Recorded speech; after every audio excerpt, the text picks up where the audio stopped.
Quem veio primeiro, a religião ou a mídia? Qual foi a influência do surgimento da fala para o nascimento das religiões politeístas? Qual foi a importância da invenção da escrita há cerca de 8.000 anos para a invenção das religiões monoteístas? Qual foi a influência da invenção da escrita impressa no século XV para o surgimento da Reforma Protestante?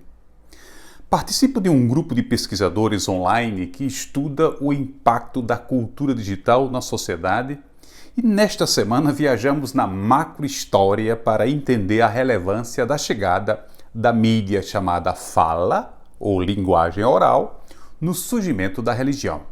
Hoje temos consciência que não entendemos a profundidade da revolução digital em curso sem estudar o significado para a sociedade do surgimento recorrente de novas mídias na história do Homo sapiens.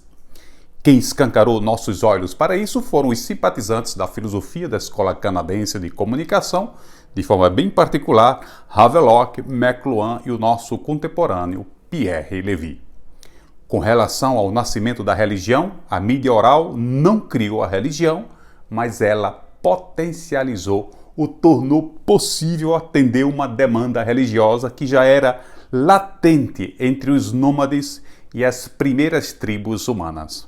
Essa conclusão podemos ver em inúmeros estudos e documentários.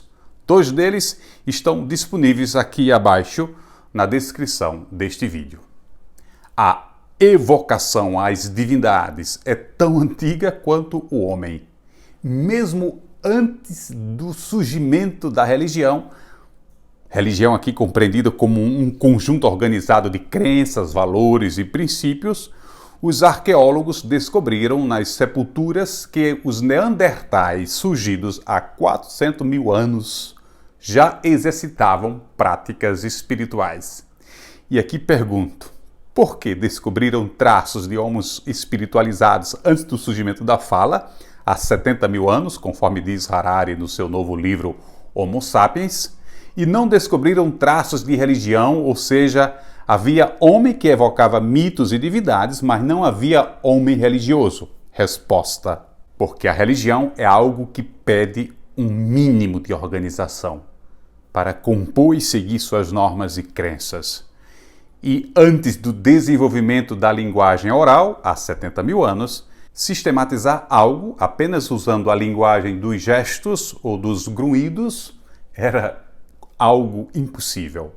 E aqui, meu querido e minha querida, entendemos a importância de recorrer à macrohistória para compreender o significado de uma nova mídia disruptiva na formação cultural, religiosa, social, política e econômica de uma sociedade.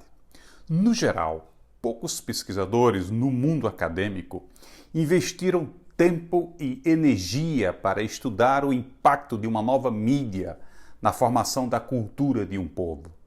Sim, eles gastam praticamente todo o tempo analisando o conteúdo de uma nova mídia e os seus efeitos para a sociedade e ignoram quase sempre a influência da forma, da mídia em si, do meio.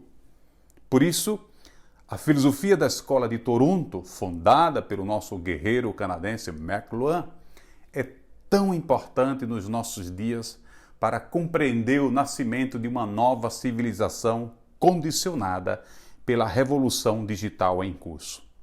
Especificamente, estudar a filosofia do caro Marshall McLuhan é tão importante como foi importante Nicolau Copérnico no século XV ao descobrir que a Terra não é o centro do universo, ou a importância de Charles Darwin no século XIX ao revelar que nós humanos não somos seres especiais, feitos separados dos demais animais.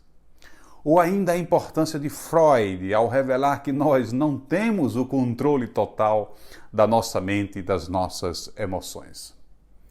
Exato.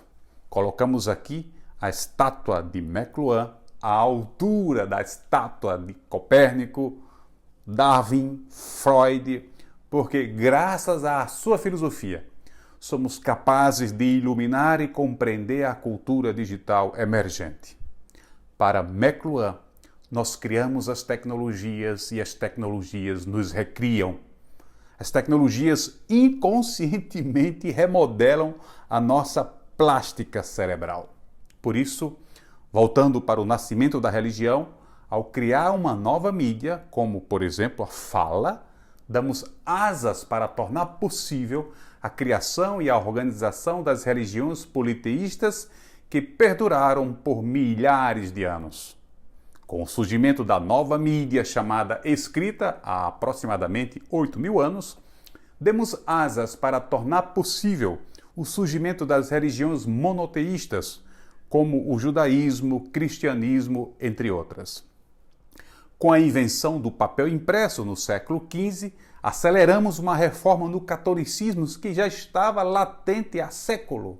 Ou seja, sem a invenção de uma nova mídia, chamada escrita impressa, Lutero e seus aliados provavelmente não teriam tido o êxito que tiveram com a proposta inicial da reforma da Igreja Católica, que terminou desembocando no cisma católico com o surgimento da Reforma Protestante. E que prognóstico podemos construir em relação às religiões com a massificação da mídia chamada digital? O que o passado nos ensina e nos prepara para prognosticar o futuro da religião? Esse será o tema da próxima semana. Muito obrigado pela sua companhia, forte abraço e até a próxima.